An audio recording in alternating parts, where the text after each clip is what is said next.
Baik saudara, shalom, kita berjumpa lagi. Ini penting buat saudara untuk benar-benar kita dibukakan oleh Tuhan pada hari-hari belakangan ini. Dan ini adalah anugerah, masa anugerah. Kita bisa melihat bahwa sekarang surga terbuka buat hidup kita.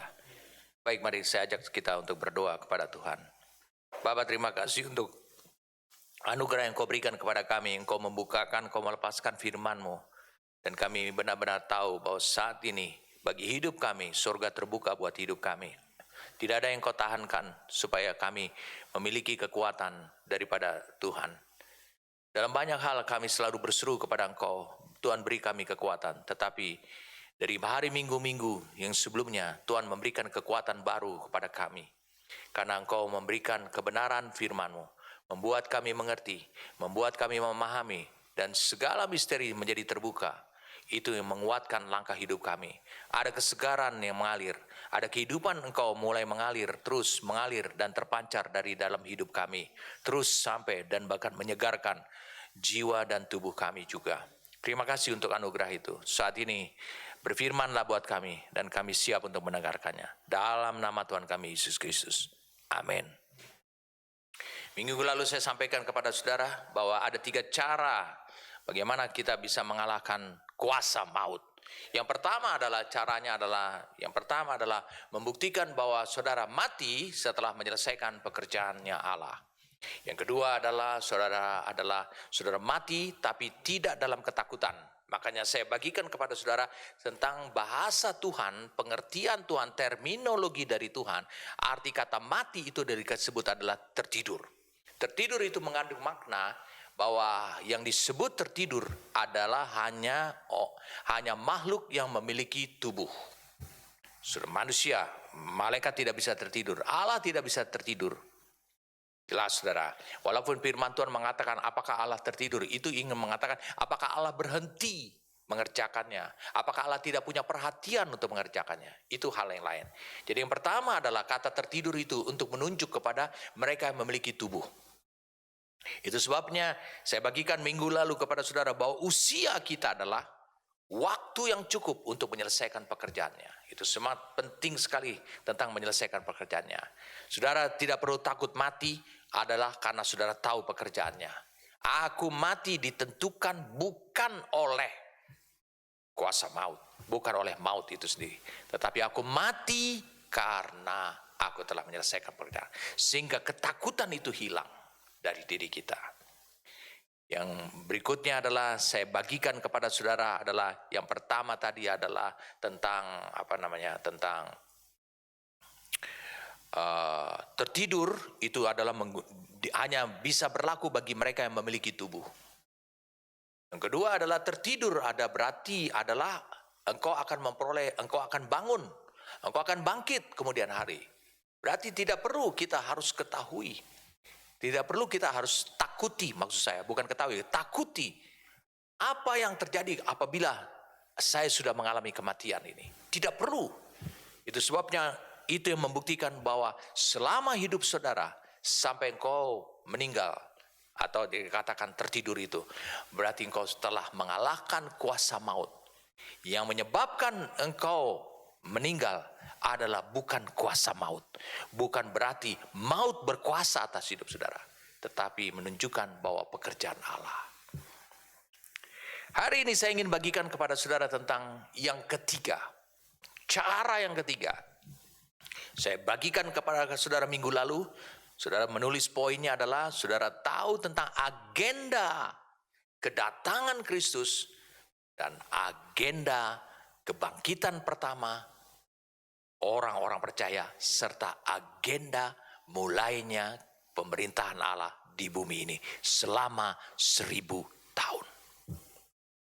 Mungkin di antara saudara ada yang membingung, tapi ayatnya cukup jelas di dalam 1 Korintus 15. Ini cukup jelas buat kita, merupakan awal daripada penjelasan ini. Soal terangkat hidup-hidup. Soal kebangkitan orang percaya. Di sini dikatakan adalah ayat 51. Sesungguhnya aku menyatakan kepadamu suatu rahasia, kita tidak akan mati semuanya. Ini jelas buat saudara.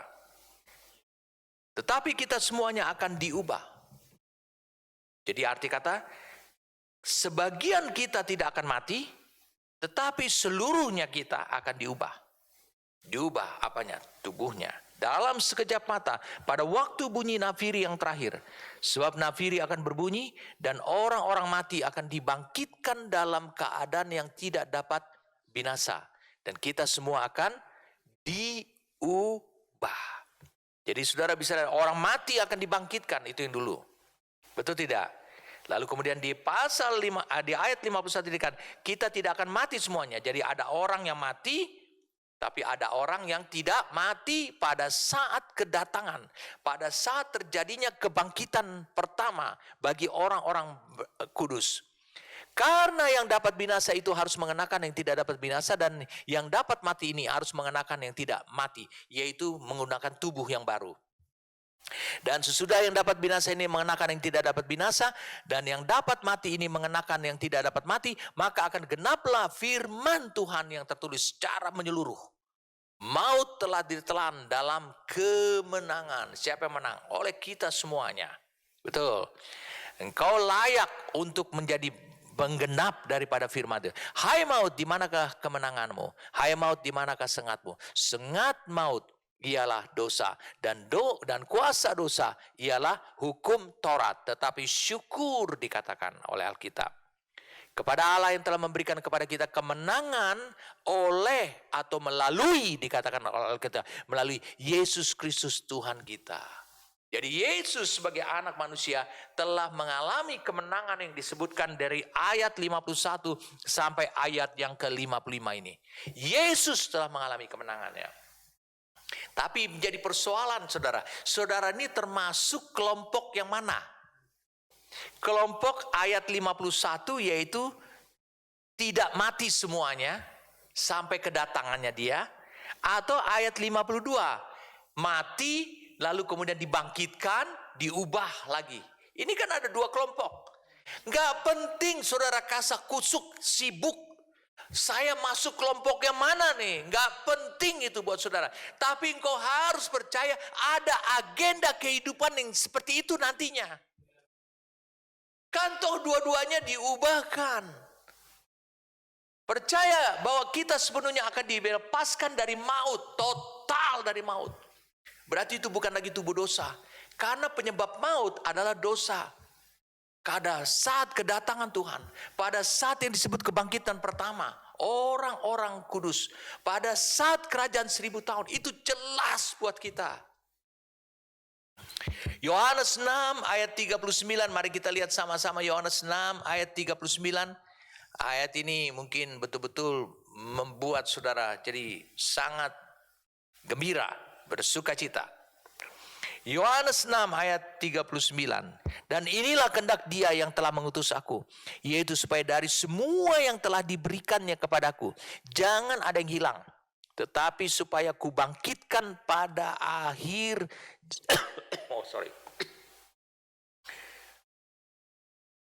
pada akhir, dikatakan pada akhir zaman. Sebab inilah kehendak Bapakku. Ingat, itu kehendak Bapa, yaitu supaya setiap orang yang melihat anak dan yang percaya kepadanya beroleh hidup yang kekal. Itu ada dalam dirinya, kehidupan Allah. Dan supaya aku membangkitkannya pada akhir zaman. Maka bersungut-sungutlah orang Yahudi tentang Dia, karena Ia telah mengatakan, akulah roti yang turun dari surga. Kata mereka, bukankah Ia ini Yesus, anak Yusuf, yang ibu bapaknya yang kita kenal? Bagaimana Ia dapat berkata, aku telah turun dari surga? Yesus mengatakan Dia adalah roti. Dan orang-orang langsung menghubungkan kepada apa? Kepada bahwa Dia adalah anaknya Yusuf. Betul tidak? Apa artinya buat kita semua ini? Artinya buat kita ini, Dia berbicara tentang tubuhnya. Dia berbicara tentang badannya, dirinya. Betul tidak? Lalu kemudian ayat 43, jawab Yesus kepada mereka, jangan kamu bersungut-sungut. Tidak ada seorang pun yang dapat datang kepadaku, bergabung bersama dengan aku. Ini kapan nih? Bergabung bersama dengan aku pada saat kedatangannya. Jikalau ia tidak ditarik oleh Bapa yang mengutus aku, dan ia akan kubangkitkan pada akhir zaman. Saudara nggak peduli saudara masuk pada kelompok yang mana. Pada saat akhir zaman, saudara masih tetap hidup. Karena sebentar lagi dia datang. Tidak masalah, saudara akan diubahkan. Saudara akan ada bersama-sama dengan dia. Saudara akan menggunakan pakaian yang sama-sama dengan dia. Tidak masalah, saudara. Jadi ini adalah yang disebutkan adalah kebebasan terhadap kematian untuk seterusnya.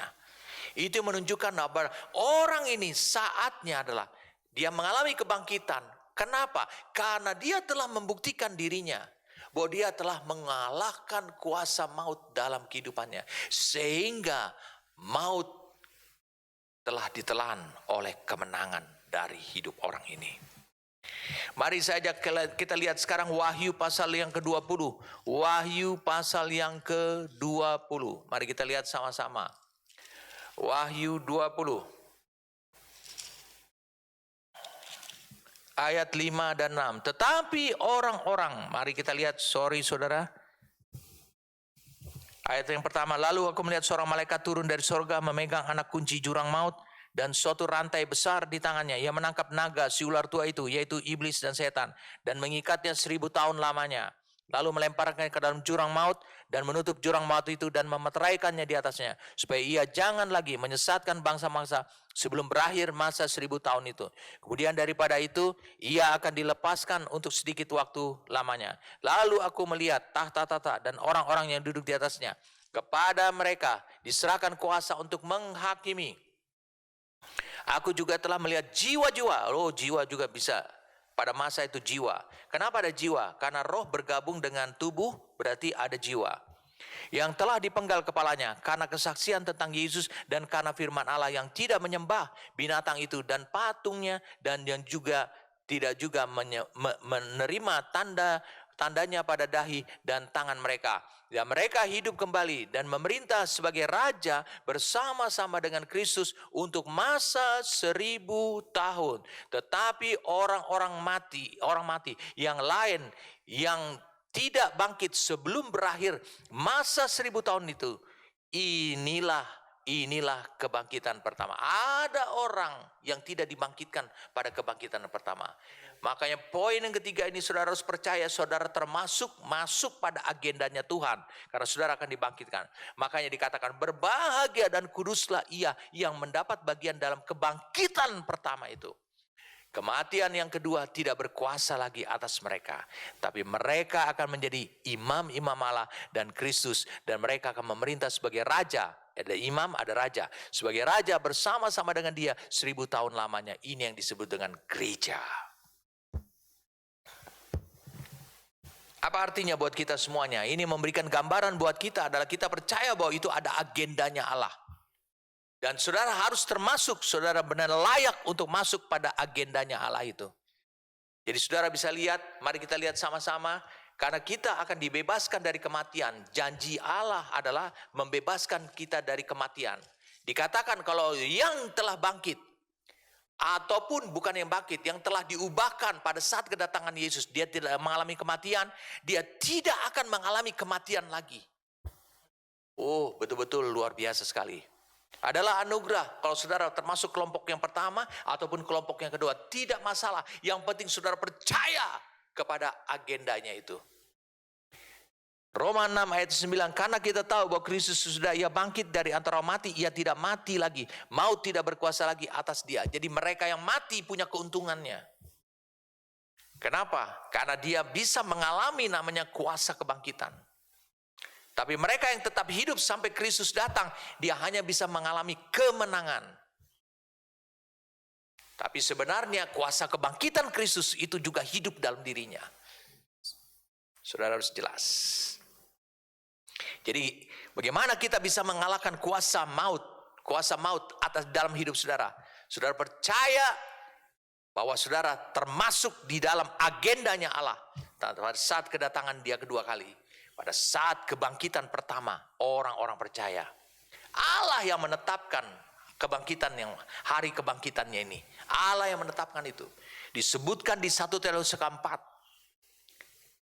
Pada waktu kedatangannya. Jadi saudara harus tahu bagaimana orang-orang yang mati di dalam Tuhan. Kenapa? Nanti pada waktu Kristus datang. Kedua kalinya dia bilang itu, Kristus akan disambut oleh mereka yang telah mati lebih dulu. Mereka yang telah mati lebih dulu dibangkitkan dan diubah mengenakan tubuh. Saya ulangi, baju yang baru, yang sama yang dimiliki oleh Kristus. Lalu sesudah itu kita yang masih tetap hidup, yang belum pernah mengalami kematian, itu akan diubahkan setelahnya dan bergabung bersama-sama. Jadi Yesus juga dia tahu di Roma pasal yang di Yohanes pasal yang kelima. Mari kita lihat Yohanes 6 tadi kita sudah tahu. Dia tahu tentang hari kebangkitan itu. Yesus juga tahu. Dan Yesus optimis. Dia memiliki iman yang mengalahkan maut. Itu sebabnya kuasa maut tidak bisa berkuasa atas dirinya. Makanya dia tahu waktu dia sudah sampai di tebing tinggi. Dan di tebing yang tinggi, bukan tebing tinggi. Tebing yang tinggi. Dan dia sudah siap untuk didorong ke dalam jurang itu. Dia segera melewatinya, menghindarnya. Oleh karena apa? Saudara bisa tahu oleh karena apa? Dia tahu itu upaya kuasa maut untuk menggagalkan kemenangan dia atas kuasa maut. Yohanes pasal yang kelima ayat 21 mengatakan demikian, sebab sama seperti Bapa membangkitkan orang-orang mati dan menghidupkannya, demikian juga anak dia menghidupkan barang siapa yang dikehendakinya. Di Yohanes 6 dia jelaskan tadi, kita sudah baca tadi, dia jelaskan, dan inilah kehendak dia yang telah mengutus aku, yaitu supaya dari semua yang telah diberikan kepadaku jangan ada yang hilang, tapi supaya aku bangkitkan pada akhir zaman. Sebab inilah kehendak Bapakku, yaitu supaya setiap orang yang melihat anak dan yang percaya kepadanya beroleh hidup yang kekal, dan supaya aku membangkitkannya pada akhir zaman. Saudara mau tahu? Dengarkan saya, di zaman dulu saja orang-orang percaya di zaman dulu, di zamannya Yesus, berarti mungkin sebelum Yesus lahir, mereka sendiri sudah percaya bahwa akan ada hari kebangkitan itu. Mereka tahu agendanya itu. Tapi mereka berpikir terlalu lama nunggu kayak gitu. Mari kita lihat waktu Lazarus dibangkitkan di Yohanes pasal yang 11. Ayat yang ke-24. Ini perkataan Maria. Dia bilang begini. Yesus mengatakan di ayat 23-nya. Yohanes pasal 11, oke. Kata Yesus kepada Marta. Ini Marta. Saudaramu akan bangkit. Kata Marta kepadanya, aku tahu. Oh lihat, saudara aja nggak tahu. Aku tahu bahwa ia akan bangkit pada waktu orang-orang bangkit pada akhir zaman. Agenda itu sudah fix. Orang-orang yang pernah mengenal Tuhan pasti tahu ada agenda gitu. Adakah engkau meletakkan iman bahwa engkau ada pada agenda itu? Paulus juga tahu akan agenda itu. Makanya dia sebutkan dengan tegas, yang saya sudah sampaikan, keuntungan bagiku, mati bagiku adalah keuntungan. Betul tidak? Bergabung dengan Kristus keuntungan. Tapi lebih berguna, lebih perlu lagi apabila aku ada bersama-sama dengan kamu dalam pekerjaannya itu. Jadi saudara bisa lihat, itu adalah waktu. Paulus juga tahu, Yesus juga tahu, Marta tahu, Maria tahu, orang-orang tahu, saudara juga harus tahu. Makanya saya beritahu kepada saudara, ada agendanya itu. Kenapa agenda itu diberitahu oleh Tuhan? Supaya engkau bisa menggenapkan firman Tuhan yang telah dilakukan oleh anak manusia yaitu Yesus. Dia telah menelan kekuatan maut dengan kemenangannya. Dan saudara juga memiliki pengalaman kemenangan atas kuasa maut. Maka dia beritahu agendanya. Bagaimana saudara meletakkan iman saudara. Aku juga ada pada saat agenda itu. Aku tidak termasuk kepada orang yang akan dibiarkan mati seterusnya sampai nanti kebangkitan yang kedua baru aku dibangkitkan. Tapi aku akan menikmatinya saat sekarang, kemenangan atas kuasa maut. Jadi jelas saudara, pada saat kedatangannya itu akan ada dua kelompok orang percaya yang mengalahkan maut. Yang pertama, mereka yang dibangkitkan, mereka yang tetap hidup, tidak mengalami kematian. Lalu kemudian Kristus datang pada saat tanggalnya, terjadi kebangkitan pertama, betul? ini yang terjadi. Lalu tubuh mereka juga diubahkan. Dan mereka meletakkan iman mereka. Bahwa mereka tetap ada bersama dengan Kristus. Kelompok yang kedua adalah mereka yang mati. Sekarang mati. Hamba-hamba Tuhan itu telah mati. Termasuk di dalamnya Abraham, Daud, termasuk di dalamnya hamba-hamba Tuhan semuanya. Termasuk mungkin saudara juga akan mati besok hari. Mungkin. Ingat, saudara percaya, saudara meletakkan iman saudara hari ini. Bahwa saudara akan memakai tubuh surgawi pada hari agenda kebangkitan pertama itu. Itu yang membuktikan bahwa iman saudara itu telah mengalahkan kuasa maut. Jadi saudara bisa bayangkan ini. Yohanes 6 ayat 54 mengatakan demikian. Siapa yang memakan dagingku dan minum darahku, ia mempunyai hidup yang kekal dan aku akan membangkitkan dia pada akhir zaman. Kemudian Yesus mengatakan di ayat 58, inilah roti yang telah turun dari surga, bukan roti seperti yang dimakan nenek moyangmu dan mereka telah mati. Siapa saja yang makan roti ini, yang membangun hidupnya, membangun tubuhnya, membangun usianya melalui roti, siapa saja yang makan roti ini, dia bilang gitu, dari roti alamiah, dari roti surga itu, ia akan hidup selama-lamanya. Kenapa Yesus mengatakan roti? Kenapa Yesus mengatakan kematian? Kenapa Yesus mengatakan kebangkitan? Ini berbicara roti, makanan itu berbicara tentang kepada aspek tubuh. Saya sudah bagikan minggu lalu kepada saudara bahwa tubuh itu adalah ukuran usia saudara.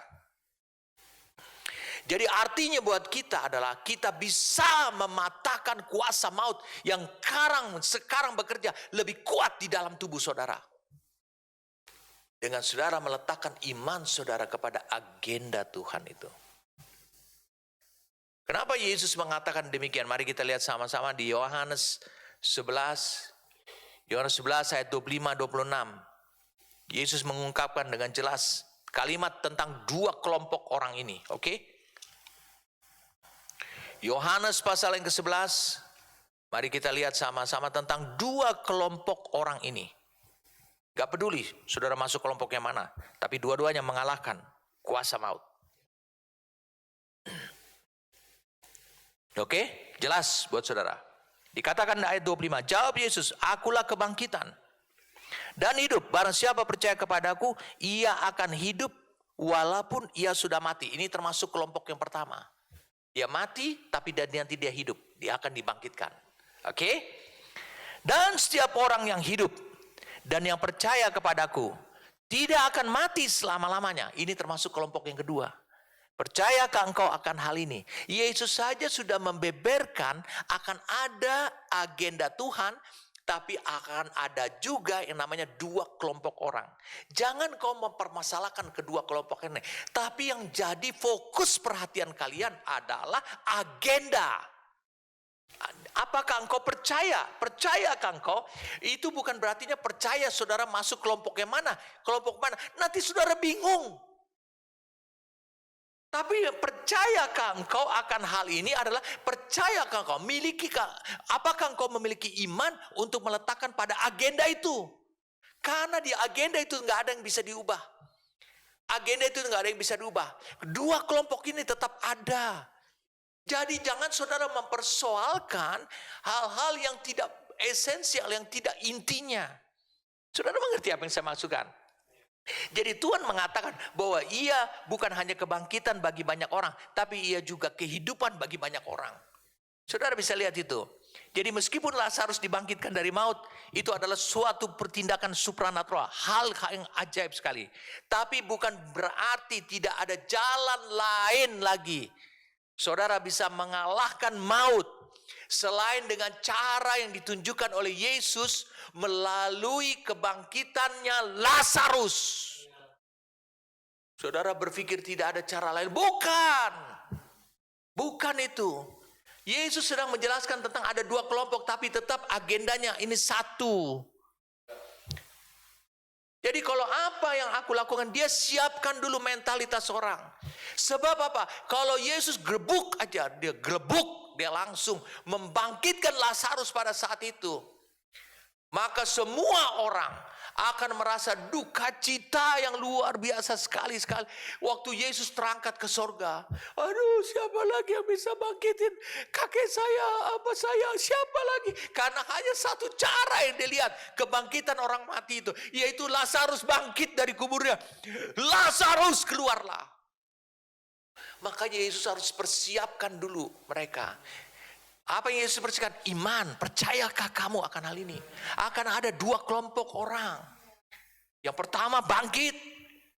Jadi adakah hubungannya dengan Lazarus dibangkit? Sebenarnya enggak ada. Yesus ingin mengatakan itu terpisah. Ini kasus terpisah. Tapi supaya iman mereka, keyakinan mereka, maksud saya, tidak melekat kepada apa yang dia mau lakukan kepada Lazarus. Dia tunggu Lazarus sampai mati. Baru Yesus bisa menjelaskan tentang kebangkitan. Jelas buat saudara? Oh, ini luar biasa sekali, saudara. Berkali-kali saya baca, kenapa Yesus selalu berkata, akulah kebangkitan, akulah hidup. Saya kadang-kadang bingung. Kenapa berkali-kali ngomong ke Marta demikian, ngomong kepada yang lain demikian, ngomong kepada Maria demikian. Kenapa? Baru saya dapat penjelasan ayat 25 dan 26. Dia jelaskan tentang dua macam orang ini. Supaya mereka yang menyaksikan, jadi saksi hidup tentang Lazarus yang bangkit. Mereka menemukan ada jalan lain. Kenapa? Hidupnya dia itu. Akulah kebangkitan dan hidup. Jadi cara yang sama aku bangkit, itu yang harus kau tiru. Bukan bagaimana caranya aku Lazarus bangkit. Cara Lazarus bangkit itu bukan satu-satunya cara. Allah menunjukkan caranya. Bagaimana engkau bisa mengalahkan kuasa maut. Jadi Allah telah mematahkan kuasa maut dalam diri saudara sekarang. Saat kapan? Saat dia berkata, dengarkan, janjinya dengan menyebutkan akan ada kebangkitan orang percaya. Akan ada kedatangan Yesus yang kembali lagi. Itu sebenarnya Allah mulai bekerja dalam hidup saudara untuk mematahkan kuasa maut dalam hidup saudara. Luar biasa. Firman-Nya luar biasa sekarang. Jadi sekarang saudara harus tahu Roh Kudus yang dalam hidup saudara sekarang memimpin peperangan terakhir. Karena maut dibilang memimpin peperangan terakhir di dalam hidup saudara. Memimpin peperangan dalam hidup saudara. Untuk mengalahkan maut. Kuasa maut. Roh Kudus yang memimpin peperangan itu. Amin. Itu sebabnya saudara bisa pahami kebenaran firman Tuhan itu. Itu sebabnya cara kerja iblis pada akhir-akhir ini, khususnya terhadap gerejanya, itu begitu hebat dan dahsyatnya luar biasa sekali. Dia kerja karena apa? Dia tahu waktunya singkat. Dengarkan saya, waktunya singkat dalam hidup saudara, waktunya singkat dalam hidupnya saya. Dia makin kerja, dia pepet saudara terus kepada kuasa maut. Mari kita lihat Wahyu 12 ayat 12. Wahyu 12 ayat 12 ini benar-benar angka yang bagus sekali, mudah mengingatnya. Nomor cantik kalau saudara beli nomor telepon. 12. Bukan 212, 212 Wiro Sableng. Ini 12. Dia bilang, nyanyian kemenangan ayat 10-nya, ini suara kemenangan. Sekarang telah tiba keselamatan dan kuasa, betul tidak? Oke, kita baca ayat 12. Karena itu bersukacitalah, hai sorga dan hai kamu sekalian yang diam di dalam sorga, betul tidak? Sekarang yang sudah diam dalam sorga. Celakalah kamu, hai bumi dan laut, karena iblis telah turun kepadamu, kepada bumi, dalam geramnya yang dahsyat. Karena ia tahu bahwa waktunya sudah singkat. Jadi saudara masih hidup di bumi atau tidak? Iya.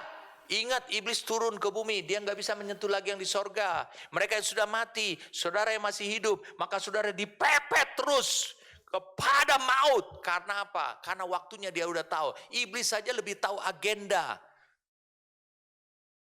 daripada saudara. Makanya saudara, kalau saudara tahu agendanya Allah, makanya saudara harus menaruhnya sebagai iman dalam hidup saudara. Haleluya, saudara, luar biasa sekali. Waktunya singkat, dia kerjanya di mana? Hanya mereka yang hidup di bumi. Saya karena masih hidup di bumi, makanya dia berikan kepada saya. Dia izinkan saya menderita penyakit tiroid, susah tidur 4 bulan. Tapi saya dipepet-pepet pada kuasa maut. Dipepet oleh kuasa maut itu. Tetapi tidak ada yang bisa menyentuh saya. Kenapa? Iblis, engkau salah. Umurku menurut pekerjaan yang belum selesai ini. Selesai. Amin. Itu yang terjadi dengan Papa Jonathan. Itu yang terjadi dengan Dr. Maurice Cerullo. Suatu hari dia masuk di ruang ICU pada usia 90 tahunan. Istrinya, Ibu Teresia, lebih tua dari dia. Badannya sehat. Maut tidak bisa menyentuh mereka. Karena apa? Karena pekerjaan belum selesai. Apa pekerjaan selesai? Melepaskan mantel atau jubah Elia kepada bangsa-bangsa. Jubah Elia dilepaskan kepada Elisa, jadi membangkitkan Elisa. Itu pekerjaannya Allah dari yang diberikan kepada Opa Cerullo. Oh, luar biasa. Amin. Karena waktunya singkat, iblis tahu waktunya singkat. Wah, kita tenang saja. Kita jangan mempermasalahkan. Yesus datang, saya masih hidup atau tidak. Tidak usah mempermasalahkan. Iblis tahu waktu singkat. Itu sebabnya anak-anak Allah mengalami banyak serangan jasmani. Karena sering diserang secara jasmani. Maka selalu mereka mendapatkan tekanan kuasa maut. Sehingga karena tekanan kuasa maut kepada hidup saudara dan kepada saya. Itu untuk menghilangkan harapan. Supaya saudara diangkat ataupun saudara mengalami kebangkitan. Ya, kebangkitannya itu. Jadi saudara bisa lihat ya. Jadi maut ini adalah halangan untuk kita mengalami kebangkitan tersebut. Kenapa? Karena iblis dibilang adalah pembunuh.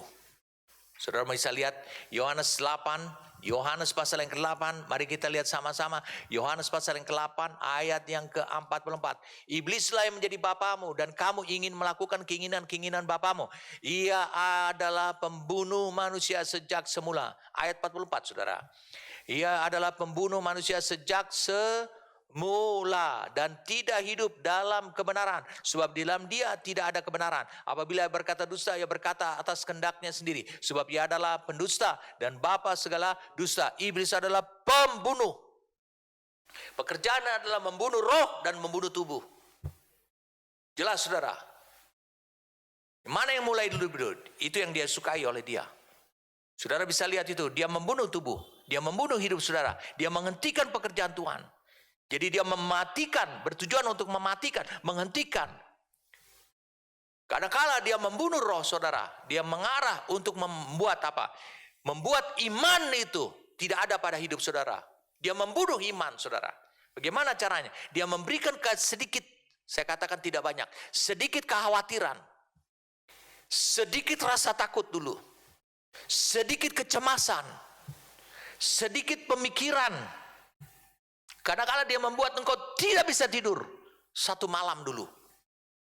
Tidak sama seperti saya 4 bulan. Membuat saudara tidak enak makan. Sedikit dulu. Membuat saudara frustasi. Karena saudara bekerja terlalu banyak pekerjaan. Membuat saudara mudah marah dan membuat saudara frustasi. Jengkel. Membuat sedikit. Ingat, itu semua mengarah serangan kepada kematian. Suatu ketika kalau sedikit ini akhirnya muncul pengakuan dalam hidup saudara. Dikatakan itu memang betul ya. Kematian itu tidak bisa dicegah di mana-mana. Arti kata berarti engkau mengakui kedaulatan daripada kuasa maut. Apa yang engkau lupakan pada saat itu? Pekerjaan Allah. Yang belum selesai, kau lupa. Tapi engkau mudah mengakui karena dari yang sedikit-sedikit. Dia pembunuh. Bagaimana dia bisa mematikan iman dalam hidup saudara? Sedikit-sedikit. Amin. Jadi seperti itu cara serangan iblis. Iblis itu menyerangnya dua cara. Langsung, tidak langsung. Sekarang yang tidak langsung. Yang tidak langsung itu yang saya sebutkan sedikit-sedikit. Dia masuk di antara persoalan yang saudara sedang hadapi. Dia masuk di antara kesibukan yang sedang saudara alami. Betul tidak? Sibuk banyak. Terima order ini, ada pekerjaan, ada proyek ini, terus banyak kerjaan, ngurus anak lagi, ini lagi, belum, terus semuanya. Sedikit dia masuk. Saudara mau tahu tidak? Serangan yang tidak langsung ini seperti ini. Seperti air yang diteteskan. Kalau saudara pernah masuk ke dalam gua, itu ada air yang menetes dari atasnya. Betul tidak? Tes. Tempat air itu menetes, saudara lihat ke lantai gua itu bolong biasanya. Kalau saudara diteteskan air satu tetes ke atas, dari atas ke kepala saudara. Ada apa ya? Ada apa ya? Oh, air netes, enggak apa-apa. Tapi kalau itu diteteskan tiap hari, tes, hanya setetes air. Saudara tentu akan mengabaikannya. Hanya sedikit. Betul tidak? Sedikit saja. Tapi diteteskan berulang-ulang dalam jangka waktu yang lama. Maka lama-kelamaan apa? Saudara akan mati karena kepalamu, tengkorakmu berlubang. Batu saja yang begini yang keras, batu karang yang begitu keras, itu bisa berlubang. Jadi iblis menggunakan sedikit ketakutan, sedikit kekhawatiran, sedikit kecemasan. Saudara lihat. Untuk melubangi orang kudus. Itu serangan secara tidak langsung. Jadi harus waspada. Bahwa apa yang saya sampaikan kepada saudara dari minggu lalu. Selalu waspada, kuasa maut itu. Itu menyerang saudara dalam berbagai macam cara. Dan kadang-kadang engkau tidak waspada terhadap serangan secara tidak langsung. Saudara tidak waspada terhadap itu. Saudara mengerti? Dan saudara bisa lihat, apa nasihatnya? Apa nasihatnya Jonathan? Dia bilang, ayahku tidak apa-apa kok. Maksudnya adalah Raja Saul. Tapi Daud tetap tidak mau tinggal di istana. Karena apa? Karena dia tahu bahaya yang bisa terjadi buat hidupnya. Padahal pada masa itu, saya ulangi, pada masa itu, bukankah Saul itu sudah menjadi mertua, ayah mertuanya Daud? Dan dia menjadi sahabat sejatinya Jonathan. Tapi dia tetap tidak mau. Karena iblis tahu sedikit demi sedikit iblis berupaya untuk menghancurkan hidupnya Daud. Untuk menggagalkan pekerjaan Allah. Agenda Allah, rencana Allah dalam dirinya Daud. Itu kita harus hati-hati. Hal-hal yang kecil seperti itu berbahaya buat diri kita. Amin. Serangan secara langsung. Saudara udah tahu serangan secara langsung. Itu bisa terjadi melalui sakit penyakit. Melalui mendadak saudara mengalami sesuatu. Ya kan? Kepada orang percaya yang sifatnya bisa mematikan langsung. Kadang-kadang itu bisa berupa tiba-tiba mulai pilek. Tidak bisa tidur. Kelelahan yang berlebihan. Atau hilangnya nafsu makan. Sama seperti itu. Juga kadang-kadang serangan itu berupa menyerang roh saudara. Berupa tiba-tiba kenajisan, pikiran. Dan ini yang harus saudara lihat. Amarah. Mulai dari marah kecil. Marah ini. Semuanya bawaannya marah. Ngomong juga marah. Iri hati. Pelampiasan hawa nafsu. Oleh karena apa? Kadang-kadang dimulai dari hal-hal yang lahiriah. Jengkel dan ini. Saudara tidak sadari bahwa engkau saudara memupuknya. Sehingga lama-kelamaan ukurannya makin tinggi. Dan apa yang terjadi? Lama-kelamaan maut bisa menghantam hidup saudara. Jadi saudara bisa lihat target utama daripada serangan iblis ini adalah mendatangkan kematian pada orang percaya yang kurang dalam kemenangan. Ini perlu saudara kenali, dan sehingga harus tahu strategi setan ini. Dia pakai serangan yang pertama atau serangan yang kedua. Saudara harus bersiap-siap, dan karena kalau engkau bersiap-siap, bukti bahwa engkau bersiap-siap, engkau akan melakukan perlawanan. Kalau misalnya pekerjaan terlalu banyak buat hidup saudara, situasi makin buruk di sekeliling saudara, saudara harus segera enggak, saya mau kerjakan hanya satu ini saja dulu. Itu sebabnya sangat penting buat saudara. Saudara akan segera menghentikan, karena apa? Semua kondisi ini, kalau kondisi ini akhirnya menyibukkan saudara, menekan saudara, ini akan membuat serangan lebih mudah buat si jahat. Ingat, waktu iblis tahu waktunya sudah dekat. Waktunya sangat singkat, jadi hati-hati. Amin. Saya teringat waktu saya bekerja dulu di kantor. Ketika kami dapat banyak tugas proyek A, proyek B, jenisnya lain. Apa yang saya ajukan? Saya ajukan kayak begini. Saya ajukan kepada pimpinan saya pada waktu itu. Saya katakan pada dia bahwa tidak, lebih bagus kita bangun tim yang lain lagi. Mengapa? Karena berbahaya sekali. Saya menemukan di kantor kami dulu, ada satu orang, dia terima semua banyak proyek. Apa yang terjadi? Kerjaannya hanya marah setiap hari. Dan saudara mau tahu, orang itu jauh lebih muda dari saya. Tapi saya mau beritahu pada saudara, ketika saya pensiun, ketika saya keluar dari institusi, dari lembaga tempat saya bekerja, gak berapa lama orang ini meninggal dunia. Hati-hati yang menggerogoti hidup saudara. Maut menyerang, dia membunuh hidup saudara. Bukan hanya membunuh tubuh saudara saja, dia bisa membunuh kekuatan Allah dalam hidup saudara juga. Amin. Jadi saudara, bagaimana caranya untuk menangkal hal seperti ini? Kita harus berpegang teguh. Saya ulangi, berpegang teguh pada pekerjaan Kristus. Kristus dikatakan sudah mengalahkan maut. Dia menelan maut. Kuasa maut, dia menelan kuasa maut. Saudara harus berpegang itu. Berarti saudara harus bisa mengalahkannya juga.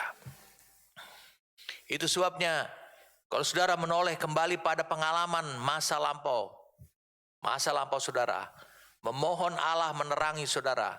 Tanpa kita tidak sadari, kadang-kadang sering kita diserang oleh maut tanpa kita tidak sadari. Mengapa? Pertama, kadang-kadang kita menyepelekan serangan itu sebagai sesuatu yang lain. Oh, saya mengalami pilek ini. Ingat, kalau engkau pilek, jangan kau biarkan. Ingat, karena engkau orang percaya, karena kau orang benar, karena orang kudus, Allah punya kepentingan dalam dirimu. Segera bereskan pileknya itu. Minimal engkau minum air hangat lebih banyak. Untuk menghardik itu. Untuk tidak memberikan area yang lebih luas lagi pada kuasa maut bekerja dalam hidup saudara.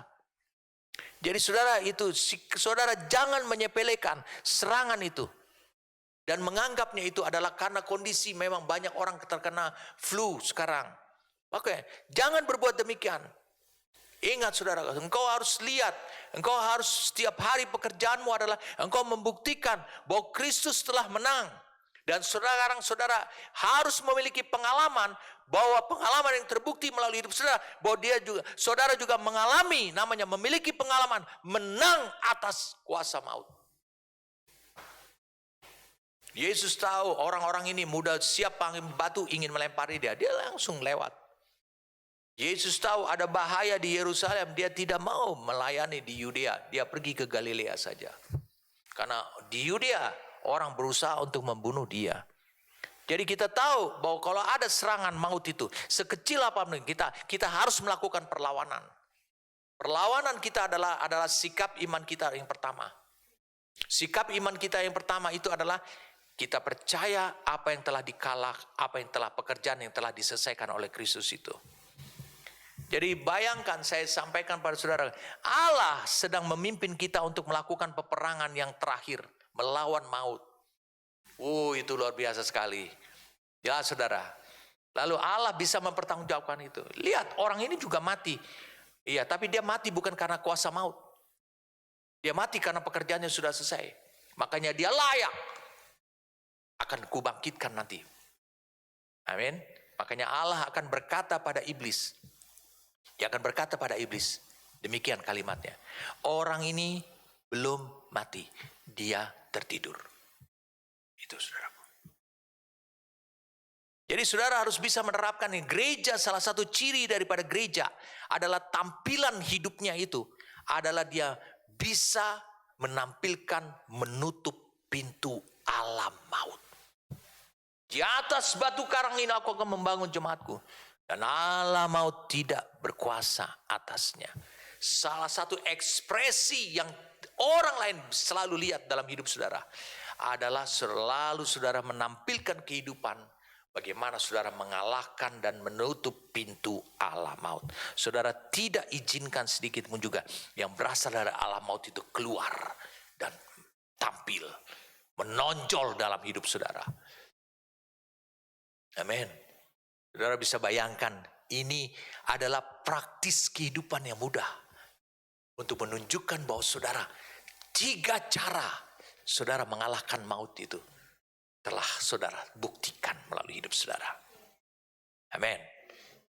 Dengarkan, saya tidak menginginkan saudara menyepelekan hal yang kecil. Kadang-kadang tubuh saudara mungkin tidak merasakan apa-apa, tapi maut sudah bekerja. Mulai menggerogoti saudara.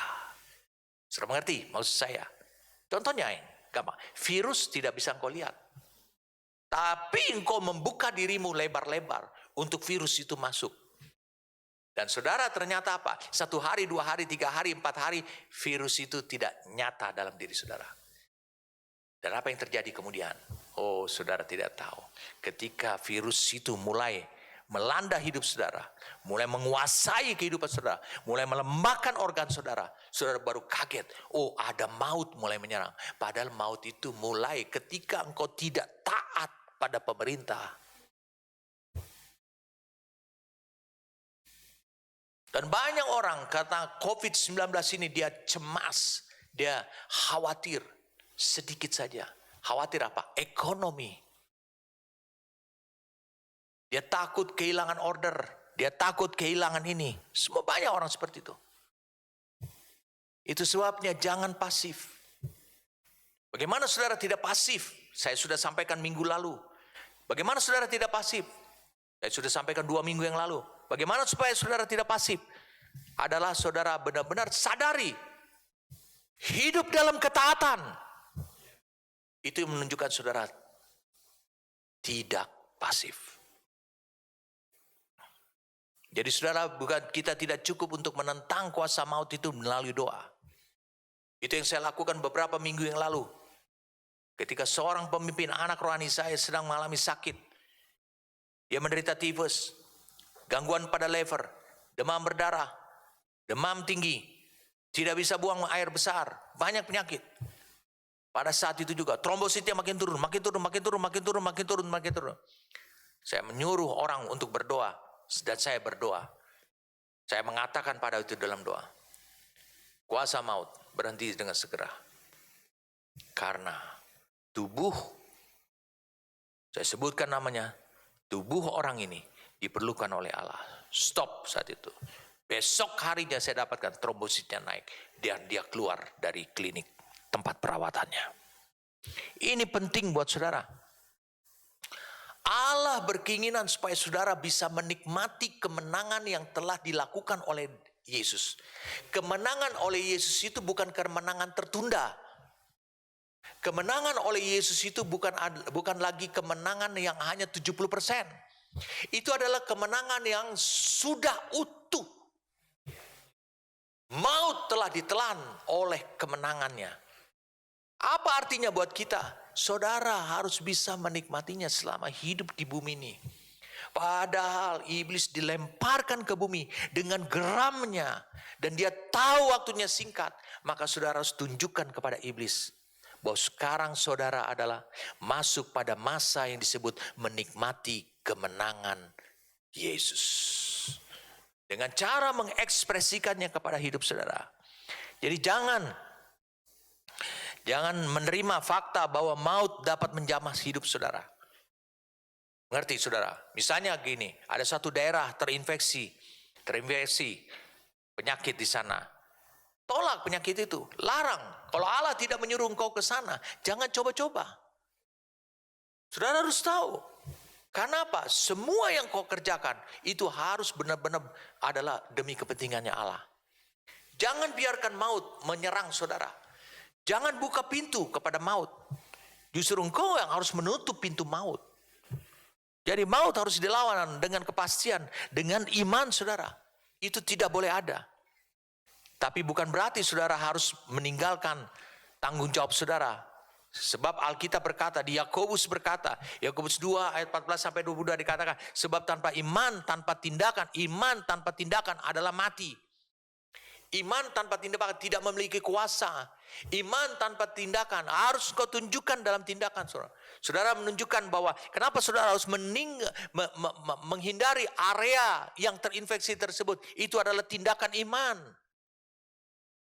Karena apa? Karena pekerjaan Allah. Ini penting buat saudara. Amin. Saya yakin saudara sekarang berbahagia untuk hal demikian. Ini luar biasa sekali. Jadi 3 hal ini, 3 cara ini dalam 2 minggu berturut-turut saya sudah sampaikan kepada saudara. Yang pertama adalah saudara mematahkan kuasa maut dengan mati dengan ukuran menyelesaikan pekerjaan. Yang kedua adalah saudara tidak mati dalam ketakutan karena maut.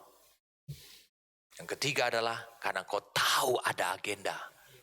Agenda Allah yang tidak bisa dirubah. Dia sudah bikin kalendernya. Agenda Allah itu dia sudah bikin kalendernya. Apa artinya buat kita? Itu sudah fix. Dan saudara, dibangun sekarang imannya. Iman yang mengalahkan maut tersebut. Dibangun imannya bahwa aku ada pada agenda itu nanti.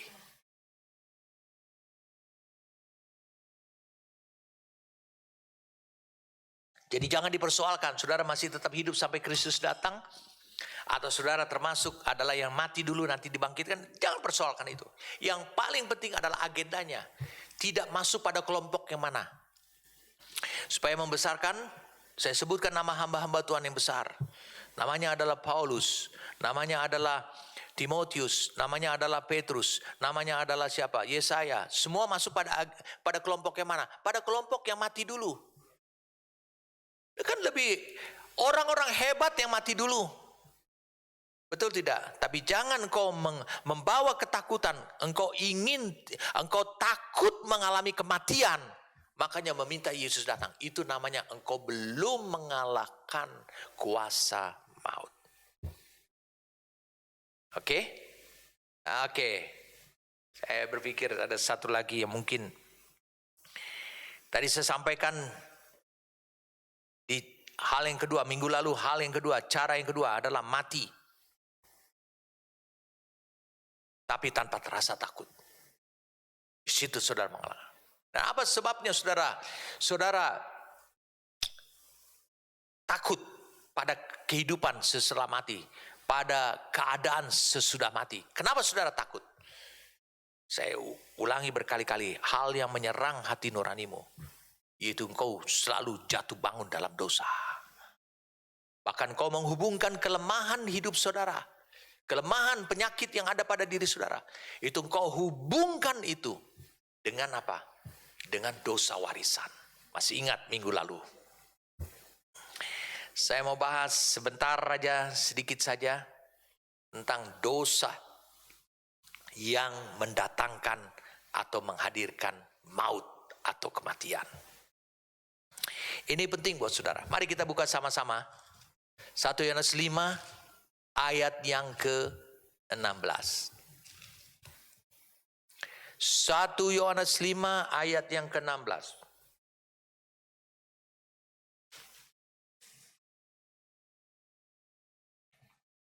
1 Yohanes 5 ayat yang ke-16. Kalau ada seorang melihat saudaranya berbuat dosa, yaitu dosa yang tidak mendatangkan maut. Luar biasa. Ada dosa yang tidak mendatangkan maut. hendaklah ia berdoa kepada Allah dan dia akan memberikan, maksudnya Allah akan memberikan hidup kepadanya. Jadi kehidupannya Allah, yaitu mereka yang berbuat dosa yang tidak mendatangkan maut. Ada dosa yang mendatangkan maut, tentang itu tidak kukatakan bahwa ia harus berdoa. Ngerti saudara? Semua kejahatan adalah dosa, tetapi ada dosa yang tidak mendatangkan maut. Saya tahu apa yang ada di pikiranmu, di otakmu pada saat ini. Semua ingin bertanya, Papa bisa nggak diberikan daftar dosa yang tidak mendatangkan maut? Oh, bukan kerjaan saya dosa yang tidak mendatangkan maut. Alkitab mengatakan semua dosa dengan semua kejahatan adalah dosa. Kalau semua kejahatan itu adalah kejijikan di mata Tuhan, ketidakperkenanan Allah, ya sudah, berhenti berbuat dosa. Tapi saudara di sini, saya ingin bagikan kepada saudara, maut yang disebut di sini bukanlah kematian rohani. Maut yang dimaksudkan di sini, ayat di sini adalah, yang dimaksud di sini adalah kematian jasmani. Jadi ada dosa yang bisa mendatangkan maut bagi seseorang. Ketika dia berbuat dosa ini, itu dia bisa mendatangkan kematian buat dirinya. Ini yang iblis ketahui juga. Makanya dia akan buat saudara untuk jatuh ke titik seperti itu. Karena apa? Karena dengan demikian engkau akan berakhir. Pekerjaan Allah tidak akan bisa dilanjutkan lagi. Jadi ingat, ini dosa yang demikian, ini kematian yang dimaksudkan oleh Alkitab ini bukan kematian kedua. Karena tidak mungkin domba-domba Allah itu bisa mengalami kematian yang kedua. Jadi maut di sini yang ditulis di dalam 1 Yohanes 5 ayat 16 dan 17 ini adalah kematian jasmani yang mungkin berdampak kepada tidak terselesaikannya pekerjaannya Allah di dalam hidup saudara.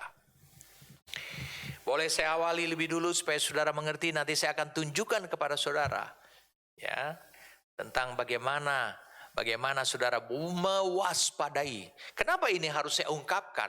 Karena saudara harus bisa mewaspadai tentang kehidupan saudara. Dosa yang dimaksud ini berbeda-beda untuk setiap orang.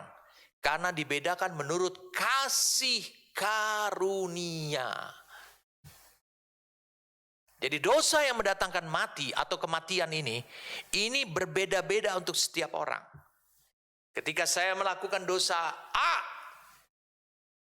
saya tiba-tiba mati. Ketika saudara melakukan dosa A, dosa yang sama, saudara tetap hidup.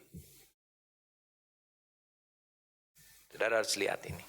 Kalau begitu kita membutuhkan pembuktian di Alkitab untuk penjelasan daripada Rasul Yohanes ini. Pembuktiannya cukup banyak. Jadi beberapa orang, suatu dosa mungkin mendatangkan kematian atau maut. Tapi bagi yang lain, berarti berhentinya pekerjaan Allah. Tapi bagi yang lain, tidak.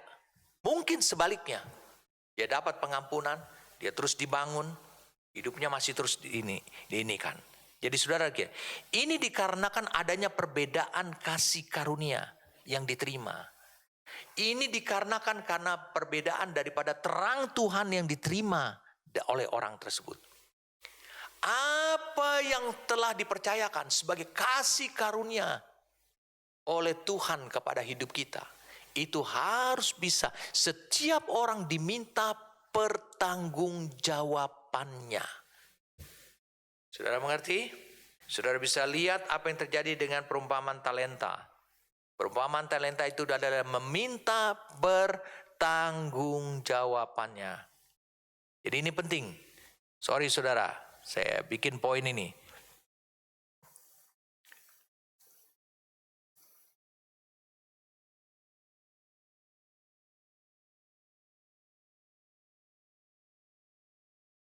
Jadi Allah meminta pertanggungjawaban dari kasih karunia Allah itu.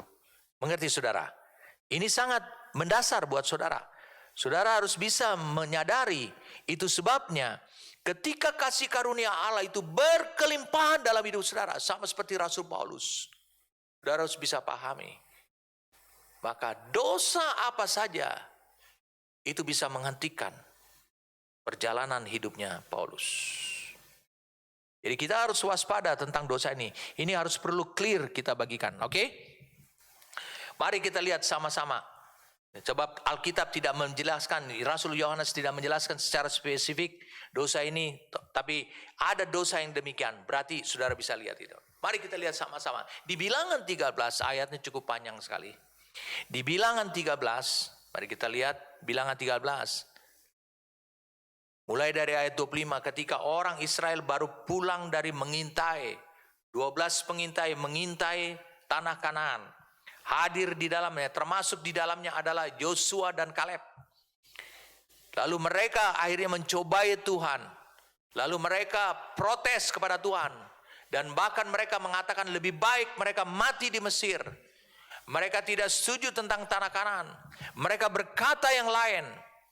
Ingat, di Bilangan 14 ayat 22, Allah mentolerir jikalau mereka melakukan 10 kali dosa, Allah tetap mengampuni mereka.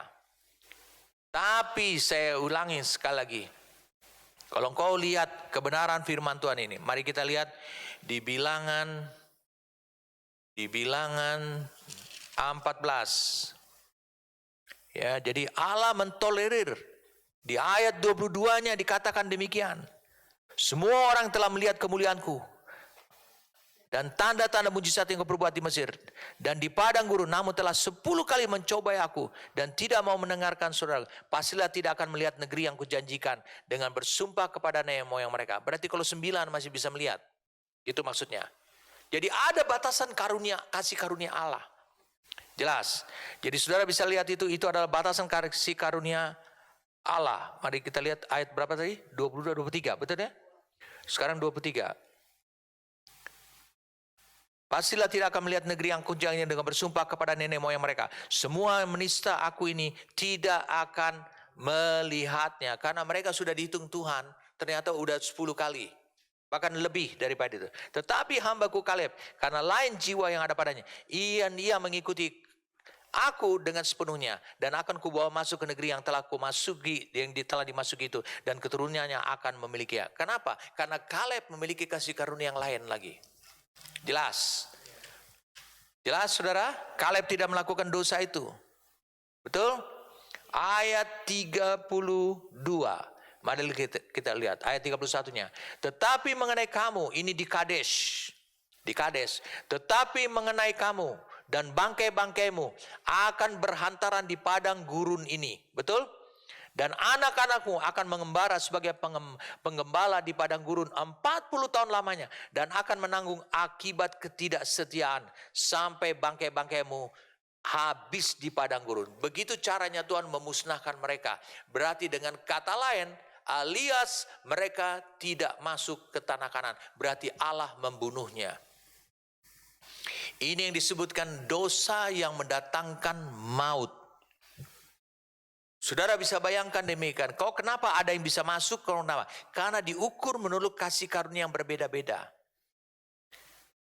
Saudara bisa lihat apa yang terjadi dengan Musa ketika di Masa dan Meriba. Allah menyuruh dia untuk mengambil tongkat dan berkata kepada batu itu. Karena orang Israel meminta apa? Meminta minum. Betul? Saudara tahu ceritanya? Di Masa dan Meriba. Tapi orang Israel karena bersungut-sungut terus, menuntut terus kepada Musa. Apa yang terjadi dengan Musa? Lalu Musa lupa perintah Allah itu. Saya ulangi, lupa perintah Allah itu dengan seksama, dengan teliti, dengan cermat. Allah berkata, ambil tongkat, bukan pukulkan, ambil tongkat. Lalu engkau berkata kepada batu itu dengan memegang tongkat. Lalu apa yang dilakukan oleh Musa? Musa marah, dia pukul batu itu. Memang keluar air juga. Tapi apa yang dilakukan oleh Tuhan? Apa yang dikatakan oleh Tuhan? Musa, Musa, kenapa engkau tidak menghormati aku di depan umatku? Dosa sepele. Orang Israel aja banyak melakukan dosa yang lebih lagi. Saudara bisa lihat ini yang terjadi. Dengarkan saya, ini yang terjadi pada Musa. Mazmur 106. Ayat 32, Mazmur 106. Ayat 32.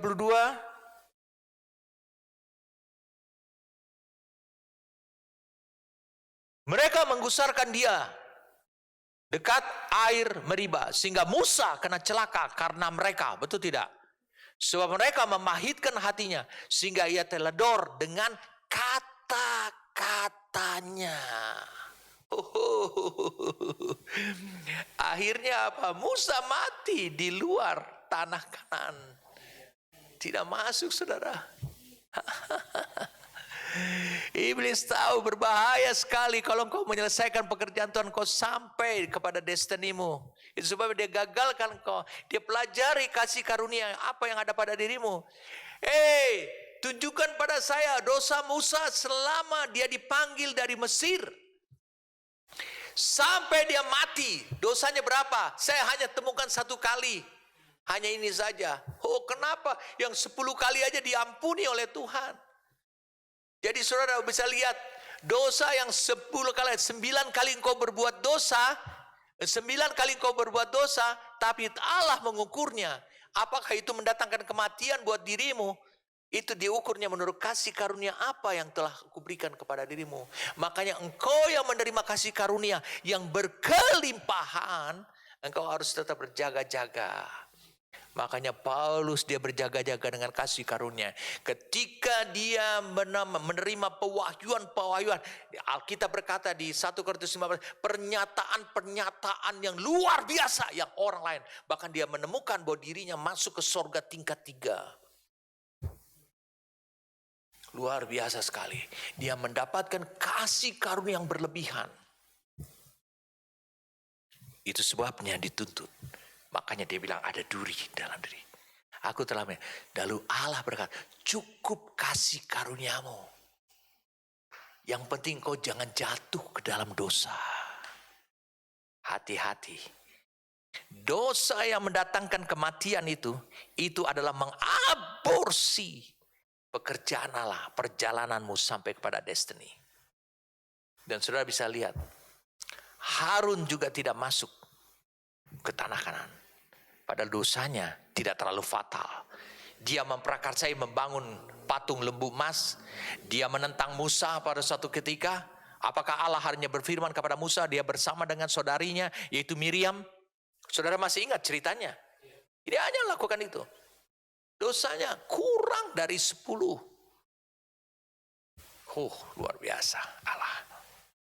Sebabnya saudara, Musa tidak diizinkan masuk ke dalam tanah itu, tanah Kanaan itu, adalah karena dosa yang mendatangkan maut buat dia, tapi tidak buat orang lain. Amin.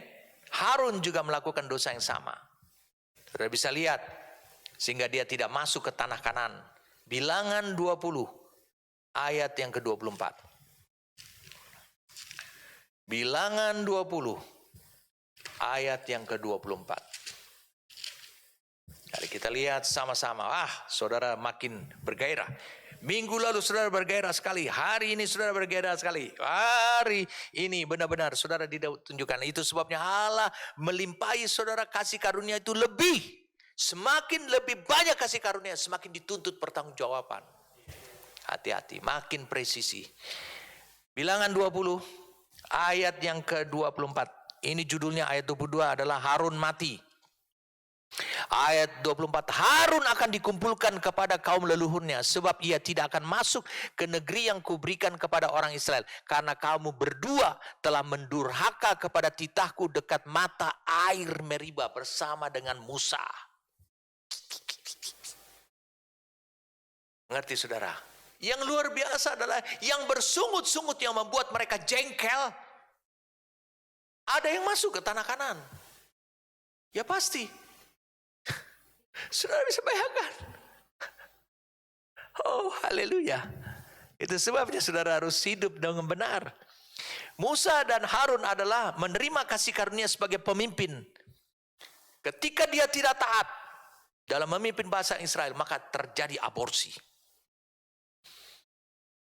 Ada lagi satu cerita, mungkin saudara pernah tahu cerita ini, 1 Raja-Raja 13 tentang abdi Allah yang berjalan. 1 Raja-Raja 13 supaya clear kita tentang dosa yang mendatangkan maut ini. 1 Raja-Raja 13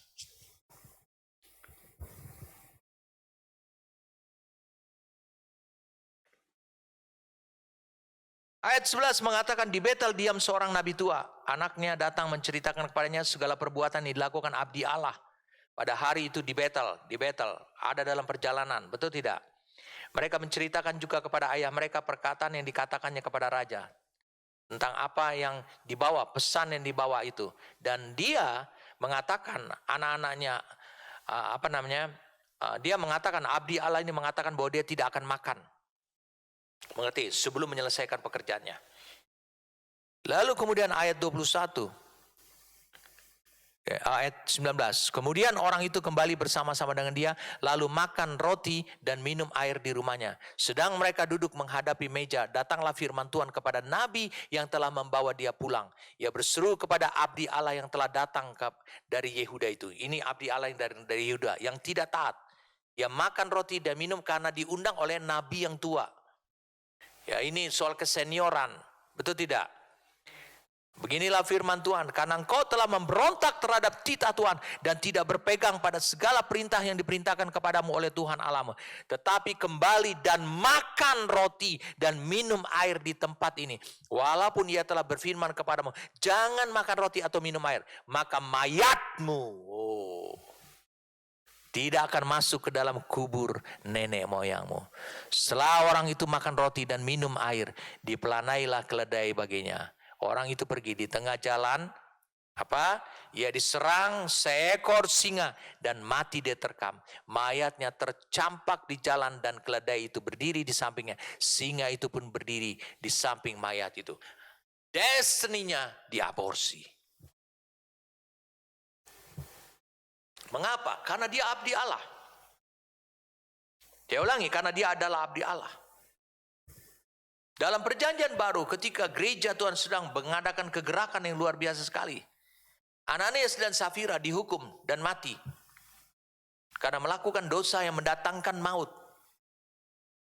Mereka menahan sebagian dari hasil penjualan tanah mereka dan membohongi Roh Kudus. Menurut saudara, jemaat di Efesus, jemaat di Korintus, jemaat di tempat lain, secara khusus jemaat di Korintus, menurut saudara ada nggak yang bersikap seperti kayak Ananias dan Safira? Ada.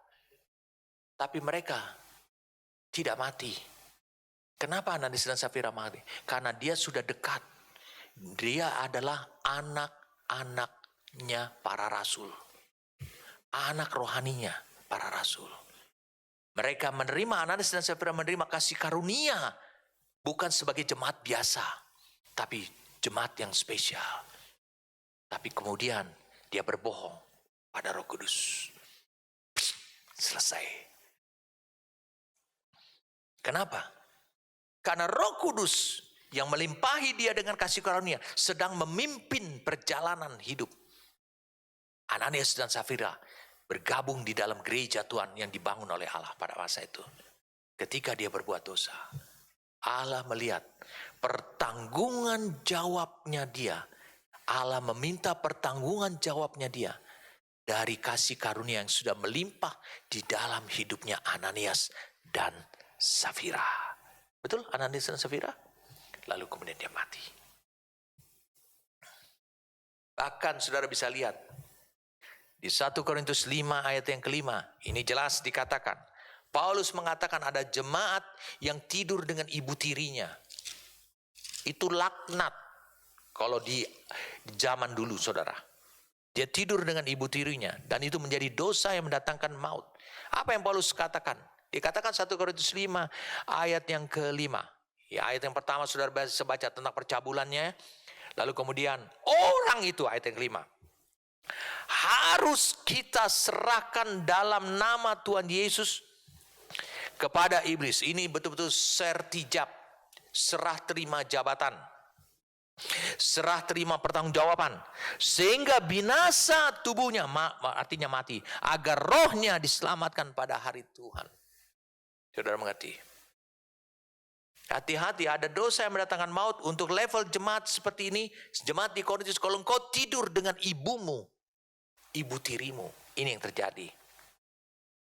Itu sebabnya saudara bisa lihat di jemaat Korintus ada lagi dosa yang lain. Ini hati-hati. Sembarangan. Hati-hati engkau sembarangan terhadap gembalamu. Hati-hati engkau bersikap pemberontakan dalam hatimu terhadap gembalamu, terhadap bapa rohanimu. Hati-hati kehidupan kayak gini. Mari saya tunjukkan kepada saudara. 1 Korintus 11 ayat 27 dikatakan demikian. Jadi barang siapa dengan cara yang tidak layak makan roti atau minum cawan Tuhan, ia berdosa terhadap tubuh dan darah Tuhan. Siapa yang melakukan perjamuan kudus? Pemimpinmu. Siapa yang membagikan prinsip? Pemimpinmu. Betul tidak? Karena itu hendaklah tiap-tiap orang menguji dirinya, uji dirinya. Jangan-jangan sikap hatimu yang menolak pemimpinmu itu adalah datang karena apa? Itu datang dari dirimu adalah karena itu sudah membahayakan dirimu sendiri. Karena itu tiap orang menguji diri sendiri. Dan barulah sesudah itu ia memakan roti dan minum dari cawan itu. Karena barang siapa makan dan minum tanpa mengakui tubuh Tuhan, mendatangkan hukuman atas dirinya. Sebab itu banyak di antara kamu yang lemah dan sakit. Arti kata dekat dengan maut. Dan tidak sedikit yang meninggal. Itu yang terjadi. Karena tidak menghormati tubuh dan darah Tuhan. Ingat pemimpinmu. Hati-hati. Yang berjaga-jaga atas hidupmu. Kalau engkau menghantam hidupnya, di Ibrani 13 dikatakan, kalau engkau menghantam dirinya, membuat dia tidak bersuka cita, terutama bapa rohanimu. Kalau engkau membuat dia tidak bersuka cita, kau membuat dia gusar, hati-hati. Engkau sedang melakukan dosa yang mendatangkan kematian buat hidup saudara. Jadi saudara bisa lihat ya, jika kita tidak mentaati perkataan ini tentang tubuh dan darah Yesus, yaitu perjamuan yang dilakukan oleh pemimpin. Engkau tidak menaati perkataan pemimpinmu yang mengatakan uji dirimu kalian dulu di rumah. Mengerti? Uji diri kalian supaya kalian tidak didekatin oleh maut, oleh kematian. Maka apa yang terjadi? Kalau engkau tidak menaati perkataan pemimpinmu, maka engkau akan melihat hari-harimu dipersingkat oleh dosa itu. Oh sorry saudara, saya harus berkata dengan tegas pada saat ini. Saya tidak mau mentolerir hal seperti ini lagi. Ini penting buat saudara. Allah menghendaki kita taat pada firman-Nya. Lalu menerima hikmat untuk membangunnya, mewujudkannya. Mengejar kebenaran. Allah menghendaki kita taat pada firman. Supaya kita bisa menerima hikmat. Mengejar kebenaran. Menjaga hati kita. Sebab apa? Pikiran hati kita itu erat hubungannya dengan kehidupan kita. Dengan kehidupan saudara. Itu erat hubungannya. Itu sebabnya Allah ingin. Tetapi yang jadi masalah adalah kalau penjagaan Tuhan itu sendiri, saudara bongkar. Saudara bisa lihat siapa yang akan masuk ke dalam rumahmu. Maut. Ingat, iblis itu adalah pembunuh. Dia akan masuk tanpa saudara undang. Maka saudara akan kehilangan hidup saudara. Amin. Makanya jika saudara ingin mendapatkan kehidupan, maka saudara harus taat. Makanya saudara, untuk mengalahkan maut, kita harus terus menerus untuk memiliki pengalaman mengalahkan maut terus menerus. Maka saudara harus terus menerus mengalahkan dosa dan tidak mentolerirnya seperti apa saja. Karena maut itu berasal dari dosa. Masih ingat 2 minggu yang lalu atau beberapa minggu yang lalu saya bagikan, maut dengan dosa itu satu paket. Itu yang disebutkan dalam dunia seluler, itu disebut dengan paket combo. Saudara mengerti toh maksud saya? Jadi kalau saudara ingin hidup sampai pada akhirnya, sampai pada Tuhan datang, saudara ingin hidup dan menikmati kemenangan atas kuasa maut, hati-hati dan jangan berbuat dosa, jangan mentolerir apa saja. Banyak orang Kristen yang tidak berhati-hati dalam hal ini sehingga dia mati sebelum waktunya. Itu sebabnya. Saya sudah berikan contoh-contohnya ini. Amin. Ini tidak berarti bahwa mereka melakukan dosa yang menakutkan. Kadang-kadang dosanya tidak menakutkan, tapi dia mengalami kematian. Kalau saudara saya lihat percabulan yang dilakukan oleh jemaat Korintus dianggap dosa yang mendatangkan maut. Tapi perkataan yang diucapkan Musa dengan sembarangan, dengan sembrono juga dosa mendatangkan maut. Padahal Alkitab berkata apa? Musa menurut Alkitab adalah orang yang sangat lembut hatinya. Lebih dari setiap manusia yang ada dan pernah hidup di atas muka bumi ini. Lebih daripada itu ketika ini ditulis. Apa artinya? Karena dia menerima kasih karunia yang lebih. Maka dia dituntut lebih. Hati-hati dengan mulutnya juga. Amin. Sebab itu kita tidak boleh meremehkan dosa apapun juga, saudara. Saya bagikan berminggu-minggu lamanya tentang tubuh saudara. Saya bagikan berminggu-minggu lamanya tentang maut. Bagaimana mengalahkan maut. Tetapi kadang-kadang engkau menyepelekan tentang dosa kecil, dosa besar. Jangan melakukan klasifikasi. Karena semuanya dosa bisa mengakibatkan kematian, bukan maut saja. Dosa bisa mengakibatkan kematian. Saudara mengalami aborsi dalam perjalanan hidup saudara. Oleh karena apa? Oleh karena saudara menyepelekannya. Tapi saudara bisa lihat bagaimana dengan orang-orang yang melakukan dosa yang sama seperti yang saya lakukan, tapi saya nggak boleh masuk tanah Kanaan. Dia melakukan dosa, tapi kok dia bisa masuk? Kasih karunia Allah masih harus terus diberikan kepada orang itu, yaitu kasih karunia anugerah pengampunan. Luar biasa Allah. Itu sebabnya hati-hati, jangan tolerir. Saudara bisa lihat ciri-ciri yang seperti ini. Makanya saya ingin ciri-ciri seperti ini. Kalau tubuh saudara makin lemah, mungkin saudara telah melakukan dosa yang mendatangkan kematian atau maut itu. Hati-hati saudara. Makanya saya ingin, sebelum saya akhiri sesi ini, saya ingin bagikan pada saudara. Saya akan bagikan minggu depan tentang bagaimana kuasa saudara bisa hidup dengan kuasa di zaman yang akan datang. Saya akan bagikan pada saudara. Tapi saya ingin lebih dahulu supaya saudara tahu. Bagaimana supaya saudara terhindar. Saya ulangi. Terhindar daripada dosa yang bisa mendatangkan kematian yang berbeda-beda. Satu terhadap yang lainnya. Saudara mau siap toh? Nah ini. Miliki sikap. Saudara boleh catat ini. Miliki sikap. Miliki ketetapan hati. Miliki keteguhan hati. Keputusan. Keteguhan hati. Untuk selalu mau menghakimi dan menghukumi dosa kita sendiri. Jadi jangan hakimi dosa dan menghukumi dosa orang lain. Jadi menghakimi dan menghukumi dosa kita sendiri. Kalau ada sebuah kesalahan dan saudara tahu itu bisa berakibat pada dosa, hukumi. Oh, saya salah. Sadari. Bawa ke pengadilan saudara sendiri. Siapa jaksanya? Saudara sendiri. Siapa hakimnya? Saudara sendiri. Siapa pengacaranya? Tidak ada.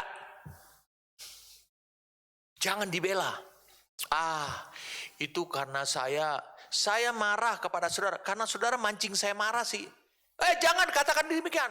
Berarti saudara bawa pengacara. Itu tetap salah. Saya minta maaf. Saya minta maaf pada anak saya. Saya bilang pada anak saya, nak, saya minta maaf. Papa salah. Saya minta maaf kepada orang-orang di rumah saya. Sorry ya, tadi saya marah pada kamu. Saya minta maaf. Jangan mentolerir.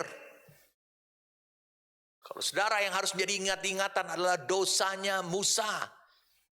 Hanya satu dosa, hanya ngomong. Hasilnya tetap sama. Air keluar, memberi minum bangsa Israel. Tapi kata Tuhan, sorry Musa, gak bisa. Kau hanya bisa melihat, Harun juga. Kenapa? Karena yang meminta ada di sampingnya dia adalah yang meminta. Siapa yang meminta Harun selalu ada di sampingnya Musa? Adalah Musa. Dan Allah berikan. Berarti adalah Harun adalah kasih karunia. Sekarang kasih karunia diam. Tidak berfungsi. Maka dikatakan, Harun kau juga demikian, tidak masuk tanah Kanaan.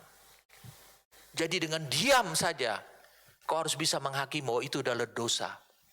Kalau saya lihat kau berbuat dosa dan saya diam karena saya sahabat dengan kau, ingat, yang berbahaya adalah membahayakan diri saya adalah diri saya sendiri, dosa itu. Karena saya diamkan. Hati-hati saudara. Itu sebabnya hakimi, hukumi dosa atau apa saja yang saudara tahu bahwa saudara tahu itu keluar dari standar ukurannya Allah. Hakimi segera. Jangan tolerir. Banyak orang datang, dia bilang gitu, wah saya begitu ke kamu, saya marah ke kamu, saya benci ke kamu, habis karena kamu berbuat itu namanya engkau masih membawa pengacara. Sulit buat engkau untuk menghakimi dan menghukumi dosamu. Kalau engkau menghakimi dan menghukumi dosamu, mau saya kasih tahu, apa keuntungannya buat hidupmu? Hati nuranimu makin peka. Amin. Jadi saudara jangan khawatir. Allah memanggil saudara untuk bisa mengalahkan kuasa maut. Itu sebabnya dia beritahu cara kerja iblis. Iblis mempelajari hidup saudara dengan dia mempelajari kasih karunia saudara. Dan dia tahu dosa apa yang bisa mendatangkan kematian buat hidup saudara.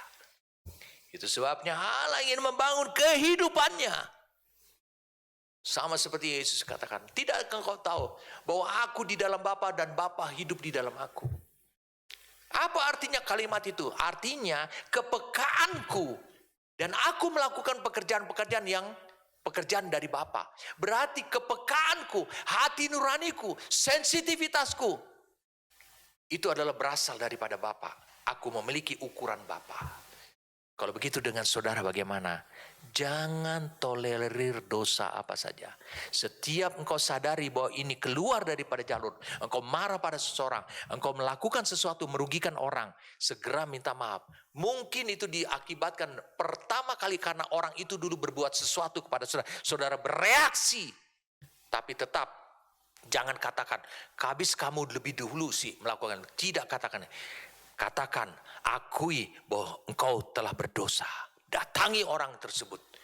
Maka apa yang terjadi? Ingat saudara, kalau engkau punya kuasa untuk itu adalah suatu kuasa yang Tuhan berikan kepada hidup saudara.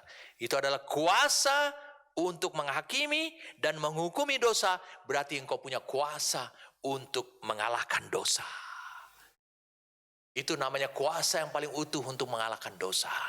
Karena kalau kau punya kekuatan untuk kuasa, cara untuk mengalahkan kuasa dosa sedemikian rupa, maka engkau juga tahu engkau tidak memberikan kesempatan untuk kuasa maut mendatangi hidup saudara.